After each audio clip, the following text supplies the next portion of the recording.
Jonathan Lemire right now, White House reporter for the Associated Press, and Joe Weinbanks, former assistant Watergate special counsel. Joe, I have to ask this question. When is it enough? Because it looks to me like these guys are so, I don't know a better word for it, snooty.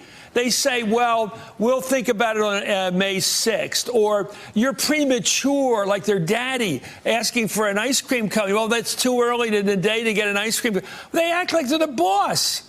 They say things like, oh, that's political. You can't subpoena our tax returns. And they act like they're above the Democrats. And it seems to be working.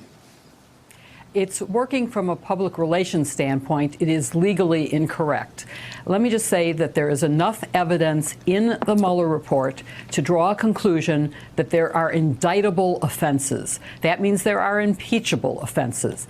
That means that we could proceed right now with impeachment in terms of the moral imperative of Congress to protect America and in terms of their constitutional responsibility.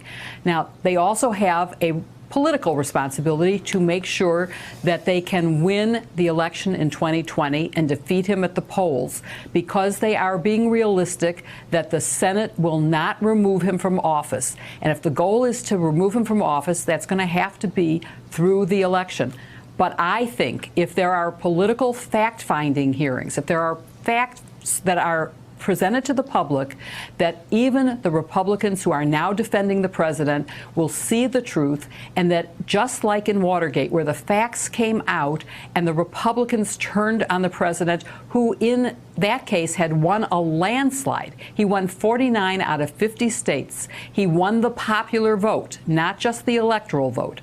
And I think the same could happen here if we have live witnesses. McGahn is crucial, as are the other witnesses, much more so than Mueller and Barr, because I want to see the witnesses who have substantive knowledges. I don't want to hear just a summary of what they told them. And I don't want to read the transcript. I want to judge their credibility, and I want the American people to do that. Well, let me bring in this. Chairman of the House Judiciary, actually Oversight Committee, Elijah Cummings of Maryland, moved today to hold former White House Personnel Security Director Carl Klein in contempt of Congress after the White House directed him, Mr. Klein, to ignore a subpoena to appear before the committee staff to answer questions. In a scathing letter, Chairman Cummings wrote, "The White House and Mr. Klein now stand in open defiance of a duly authorized congressional subpoena with no assertion of any privilege or of any kind by President Trump based on these actions. It appears that the president believes that the Constitution does not apply to this White House. I hope that Mr. Klein, in close consultation with his personal attorney, will carefully review his legal obligations."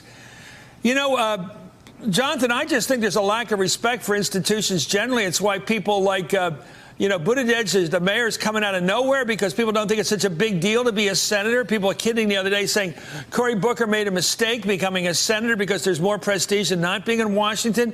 I get the feeling the president, this one, is taking advantage of the lack of respect for Washington institutions, and it's flouting them, just ignoring them and telling them to go to hell, basically. And he seems to be, as Joe just said, winning the PR battle. Well, certainly the president has played a large role in these Washington institutions losing that respect from the public. He attacks them all the time, from the Department of Justice on. And there's no question the White House is displaying a lack of respect for the Congress's constitutional responsibility to play oversight over the executive branch. They're basically saying no. Their strategy is just say no at this moment. They are saying no to having the head of the White House security appear before Congress. They're saying no to cooperating with that investigation about security clearances. They're saying no about turning over the president's tax returns. You read from the letter Secretary Mnuchin put out earlier today, kicking that can down the road a few weeks.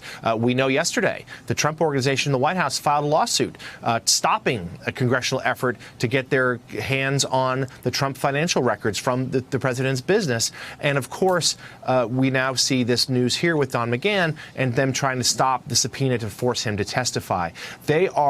This is a coherent strategy. They believe they can tie this to, according to my reporting, to how they handled the Mueller investigation. Let's remember, the first half of it, they wanted to cooperate. John Dowd, Ty Cobb were the president's lawyers. They wanted to be transparent. They thought that would help this get over quickly.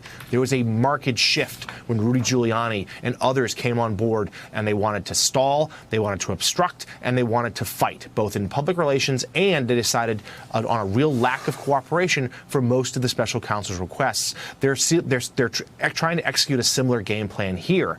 And I respectfully disagree with Jill's assessment. I'm not convinced that Republicans will have a breaking point, that they will finally stand up to him. Even this last couple of days, Senator Romney, condemned the president's behavior in the Mueller report.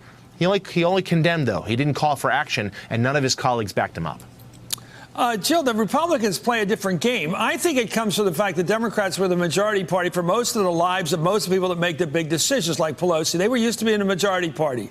And Republicans were used to being the little kid, the shrimp on the block who had to fight harder, kick the other guy in the you-know-where. They had to play much tougher. And Sal, the Republicans still play it that way. Look what they did to Hillary over the email, nothing. What they did over the Benghazi, absolute nothing. What they did over Whitewater, nothing. And the Democrats, you tell me what they would do to Hillary Clinton if they had the same evidence against Hillary that they have against Trump. I don't even think there's a comparison. They should be out of town, tarred and feathered, burn at the stake. She wouldn't just be kicked out of office. They'd be, you know what they'd be doing to her. And yet you and people like you counsel moderation by the Democrats. I don't think it serves them well to listen to caution flags when the other side is playing by a different set of rules and winning. They have the presidency. They have it, and they may keep it. I'm not cautioning too much.